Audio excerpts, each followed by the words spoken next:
қалалық нөмірі 170 орта мектебінің 9 сынып оқушысы Ерболғызы Назеркенмін. Болашақ экспонат атты жобамда тәуелсіздік алғаннан кейінгі ең алғашқы валютамызды таныстырмақпын.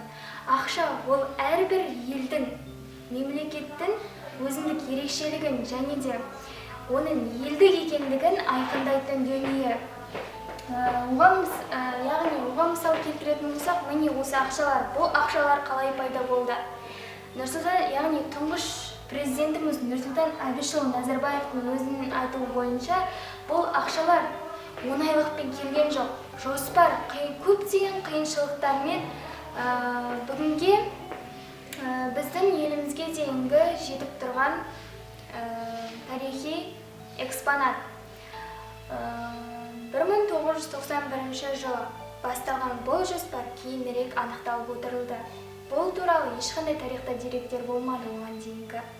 1991 жылы көріп тұрғандарыңыздай Тимур Сүлейменов, Ағымсалы Зейлханов, Мендібай Әлин, Хайролла Ғабжалелов секілді Қазақстан дизайнерлік ұйымы топ құрылып, тікелей Лондонға келісімшарт жасасуға өздерінің дизайндық экспонаттарын алып барды.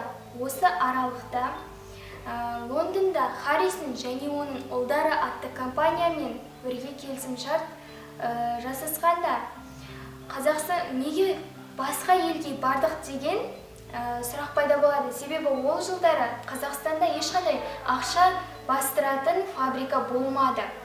1992 жылы барылған іс-сапарда міне осы қарап тұрсақ, осы ақшалар, яғни ұлы тұлғаларымыздың бейнесі бейнеленген банкноттар әкелінді.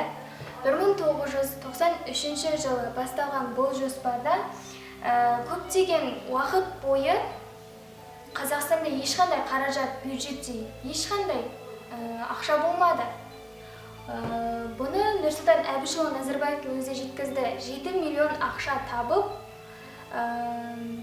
Лондоннан тікелей Орал қаласына бір аптаның өзінде Il-76 атты 4 ұшақпен 18 рейс жасасты. Әрі осы аралықтың ішінде әр қаламызда жерасты қоймалары жасалынып, ақша сонда орналастырылды.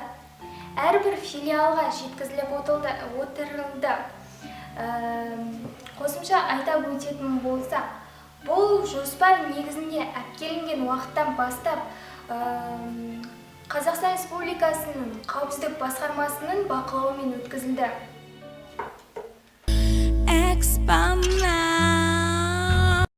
1993 жылы 15 қарашада, яғни Қазақстан Республикасының валюта күні жарияланды. Әрі осы уақытта Нұрсұлтан Әбішұлы Назарбаев сағат 8:00-ден бастап 18 қараша күніне дейін барлық дерлік рубльдік банкноттарды ауыстыру туралы қаулысын жариялады. Қарап тұрсаңыздар, 3 теңгелікте Сүйінбай Аронұлы қазақтың ұлы ақыны бейнеленген. Бұның өзі көптеген мәліметті болашақ ұрпаққа жеткізу еді. Сүйінбай Аронұлының бейнесін яғни жасыл түстің өзі бізге жақсылықтың бейнесі ретінде көзге іліктірілді. Ал 5 теңгелік Құрманғазы, яғни қазақтың маңдайына біткен ұлы композиторы Құрманғазы бейнеленілді. Бұнда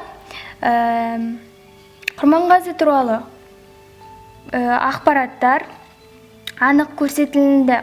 Әрбір банкнотта қазақтың оюлары, ұлттық оюлары әрі нақышына келтірілген суреттер көрсетілген.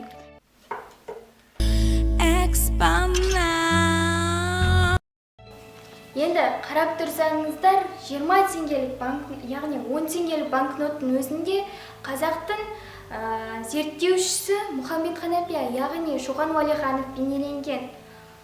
Енді 20 теңгелік ұлы ақынымыз, яғни бүкіл әлемге танылған Абай Құнанбаев. Әрбір дизайнде қазақтың оюлары нақышына келтірілген. Қорыта келгенде, мен өзімнің жобамда Қазақстан Республикасының музейінде осы ең алғашқы тәуелсіздік алғандағы банкноттарды көргім келеді.